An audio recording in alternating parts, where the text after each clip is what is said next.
25 साल पहले मैंने ये हदीस पढ़ी होती तो मैं गली गली इसका पैगाम पहुंचा चुका होता, और आज की सूरत हाल ये ना होती कि रोजाना एक नए मसले पर हमें नया इंतजाम करना पड़े।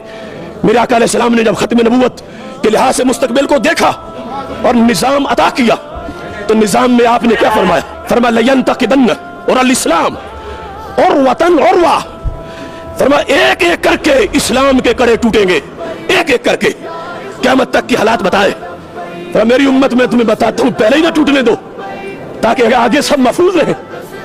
पहला कड़ा क्या नमाज है, क्या रोजा है, क्या हज है, क्या ज़कात है? ये पिलर्स ऑफ इस्लाम है, ना इनकार मुमकिन है और ना कोताही जायज है। मगर पहला महाज नमाज नहीं है कि सब उस पे इकट्ठे हो जाते सारा दिन बच जाता। तरतीब देखो, इल्म गैब से सरकार ने क्या फरमाया वही हुआ। गैर समझ गए, हम ना समझ पाए। मेरे आका अलैहिस्सलातु वस्सलाम ने फरमाया एक एक करके इस्लाम का कड़ा टूटेगा। जब एक टूटेगा तो मेरी उम्मत दूसरा पकड़ेगी, दूसरा टूट जाएगा, तीसरा पकड़ेगी, काफिर तीसरा तोड़ देंगे। तो पहले ही ना टूटने दो, सब इकट्ठे हो जाओ पहले पे। वो क्या है?